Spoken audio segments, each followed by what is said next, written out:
السلام علیکم ورحمۃ اللہ وبرکاتہ۔ عید کے 2-3 دن باقی رہ گئے ہیں تو ایک صاحب نے یہ میسج بھیجا ہے کہ صدقہ فطر میں غریبوں کو پیسے نہ دیے جائیں بلکہ کھجور دیا جائے اور گیہوں وغیرہ جو دیا جائے اناج، اس کی قیمت نہ دی جائے، یہ جائز نہیں ہے۔ اس کے لیے انہوں نے ایک حدیث کوٹ کی ہے سنن ابو داؤد سے،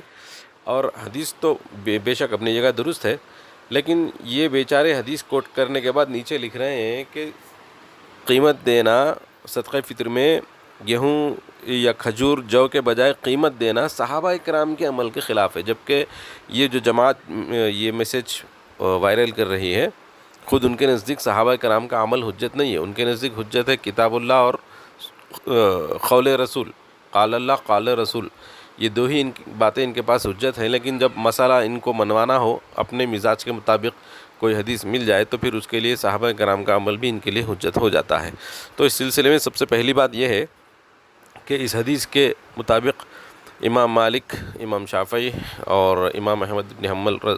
رحمہم اللہ کا مسلک یہی ہے کہ صدقہ فطر میں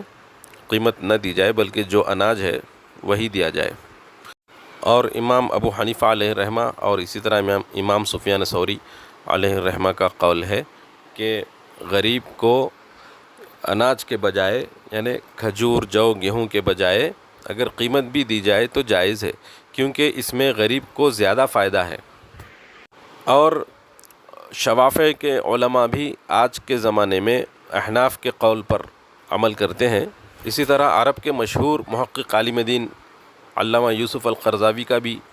یہی قول ہے کہ اس زمانے میں بجائے اناج کے اگر اس کی قیمت ادا کر دی جائے تو زیادہ فائدہ ہے۔ اور اسی طرح جامعہ ازہر کے شیخ شلتوت اور غیر مقلدین کے عالم دین زبیر علی زئی صاحب کا بھی یہی ماننا ہے کہ اس زمانے میں اناج وغیرہ کے بجائے اگر قیمت دے دی جائے تو زیادہ مناسب ہے۔ تو معلوم یہ ہوا کہ اس زمانے میں احناف کا قول راجح ہے، کیونکہ اس میں دینے والے کو بھی سہولت ہے اور لینے والے کو زیادہ فائدہ ہے۔ اور ویسے بھی اگر عید کے دن ہم کسی غریب کو بجائے یہ کہ اس کو صدقہ فطر کی قیمت دے دیں، اس کو ہم گیہوں دیں گے یا کھجور دیں گے یا جو دیں گے تو وہ لے جا کر مارکیٹ میں فروخت کرے گا، اس کو اس کی قیمت بھی نہیں ملے گی، صحیح قیمت۔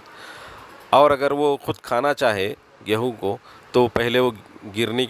پر جائے گا، اس کو پسانے کے لیے اس سے پیسے دینا پڑے گا، پھر گھر میں لائے گا پکانے کے لیے الگ مشقت۔ تو یہ ساری چیزوں سے بچتے ہوئے فقہاء کرام شوافع میں بھی اور غیر مقلدین کے عالم دین بھی یہی کہتے ہیں کہ احناف کا قول راجح ہے، اس میں صدقہ فطر ادا کرنے والے کے لیے بھی سہولت ہے اور جو صدقہ فطر لے رہا ہے اس کو لینے میں زیادہ فائدہ ہے۔ اور احناف کا قول بھی احادیث پر مبنی ہے۔ اور جہاں تک حدیث شریف کا تعلق ہے تو حضور صلی اللہ علیہ وسلم کے زمانے میں